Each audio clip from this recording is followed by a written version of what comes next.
बेमेतरा में भारतीय जनता युवा मोर्चा प्रदेश और जिला के नेतृत्व के आह्वान में नवागढ़ और खंडसरा युवा मोर्चा के तत्वाधान में ग्राम अंधियारखोर पड़कीडीह में धरना प्रदर्शन उपरांत बिजली ऑफिस के घेराव करे गई।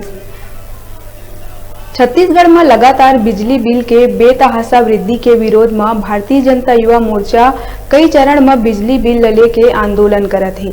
वही कड़ी में भाजपा जिला महामंत्री विकास धर दीवान के नेतृत्व में अंधियारखोर के प्रमुख मार्ग ले होवत रैली के शक्ल में नाराबाजी करत बिजली ऑफिस पहुंच के युवा मोर्चा के कार्यकर्ता मन बिजली ऑफिस के घेराव करी।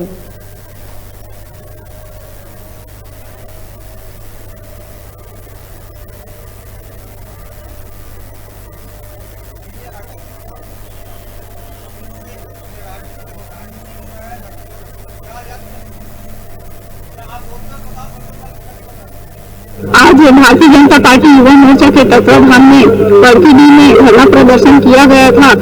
जब भूपेश बघेल सरकार आई थी तो उसने वादा किया था कि हमारी सरकार आएगी तो हम बिजली बिल हाफ करेंगे करके। भूपेश बघेल ने बिजली बिल हाफ तो नहीं किया और उपभोक्ताओं को दुगने और तिगने दाम में वसूली कर रही है। इसके विरोध में आज एक दिवसीय धरना प्रदर्शन का कार्यक्रम किया गया। भारतीय जनता युवा मोर्चा के नेतृत्व में आज पड़कीडीह में जो प्रदर्शन हुआ है उसका मूल कारण है अवैध वसूली।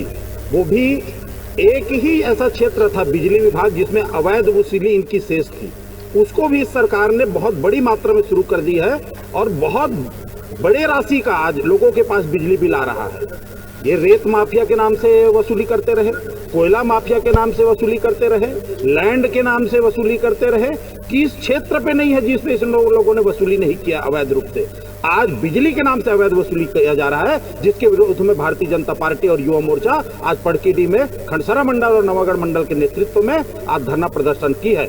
आने वाले समय में यदि इस पर यदि किसी प्रकार से सतर्क नहीं हुई सरकार तो हम एक बड़ा आंदोलन खड़ा करके जागरूक करेंगे जनता।